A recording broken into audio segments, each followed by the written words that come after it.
There have probably been times where you're going out with a guy, going out with a woman. Everything seems fine, and then something happens where you're like, am I crazy here? Because this just doesn't feel right. Is it shady or not? Mo's got the email. So I've recently started seeing a guy long distance. Up until recently, I felt pretty excited about this relationship potential. I was so excited that I was telling a friend all about him and how we met, etc. After talking to her, she pointed out what she thinks should be a major red flag to me. I kind of see her point, but she also has a tendency to be overly dramatic about things. Therefore, I'd love your thoughts on this entire situation. I travel for work quite a bit. My job requires me to make monthly visits with clients in 3 different states. So I often visit these various locations on rotation every other week. A couple of months ago, I met a guy while at dinner during one of those trips. We talked all evening, then we went on an official date the next night. I then returned home the following day. When I got home, we started talking and texting. These continued daily until I was back in town for business. We went out again the next time I was in town. Things soon turned into a long-distance thing. He's even come to visit me once and stayed at my place. However, every time I go there, he's never offered to let me come to his place. He always stays with me at the hotel that my company pays for. My friend says this is shady, and it sounds like he is hiding something. I'd still say things are pretty casual with us, so I hadn't thought it was that big of a deal until she convinced me it was. She thinks he is keeping me away from his personal world for a reason. Is she right? Is this shady?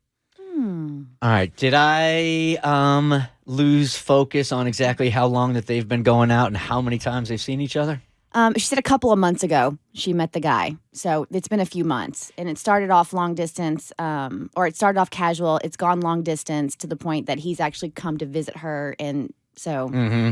And then when she goes there, she's always staying in a hotel because it's business and he's never invited her over. Correct. Yep. Mm-hmm. It does feel shady to me. It feels shady to me too. Like if he's come to town to visit her and he stays at her place, then at some point when she's flying into his city, even if it's business, he should say, why are you spending all that money or whatever on a hotel?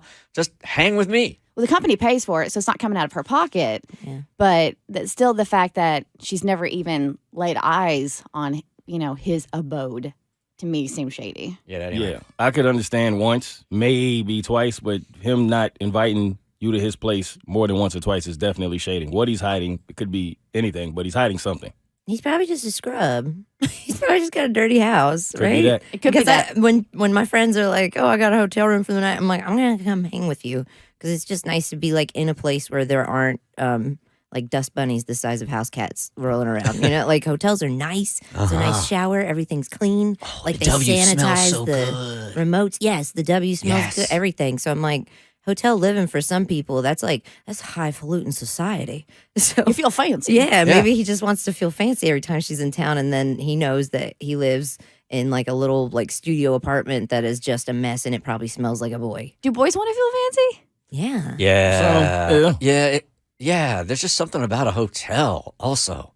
That's a little, I know what you're talking about. Our place is generally dirty. I mean, even if in a legit relationship, it's always been my experience that the dude hangs out at the woman's place more than she hangs out at his because it all smells good. There's candles. There's no algae in the shower. Oh God, the showers. No, that's fair. No, it's not. Yeah. Unless he's just really like, maybe he lives with his parents and he's embarrassed by it. Or his wife. Yeah. Or his wife. I mean, be a few there's things. It could be infidelity. It cannot be there's. I mean, the possibilities are endless as to what he could be hiding. But the thing is, I do feel like he's hiding something. I think she should just ask. Didn't we do a bit where it's like you went over to Blind Date's house? What's the craziest thing you saw? And one lady was like, a monkey. Remember? Yes, I like do he had a remember pet that. monkey, and that's why he didn't want to go back to his house for a while. Vance says he hadn't seen anything really shady about this. Hey, Vance. How's it going? Excellent. Thanks for being part of the Bert Show. What do you got? I don't think it's real shady just because sometimes, especially in a long-distance relationship, a guy will dedicate themselves to somebody without, stepping out of bounds with somebody else or seeing other people, but still want to get to know them personally and before they bring them into their personal life, especially if it's just a couple months. But if when me and my wife got together, we didn't even move in or do anything like that for like a year. Yeah, the only thing that keeps it a little twisted for me is that when he's already come into town to visit her and stay at her place. Right. But So that's cool. But you don't For want her him. at your place. That's weird. Yeah, that's weird. Yeah, I think she should say, like, I'm coming to your place. And if he says no, then that's almost your ultimatum. That's like the deal breaker right there. Hey, do you like what you just watched? Because you can get more Bert Show for free. We drop new podcast every weekday. And you can find us anywhere. Spotify, Apple, any place you get podcasts. The Bert Show.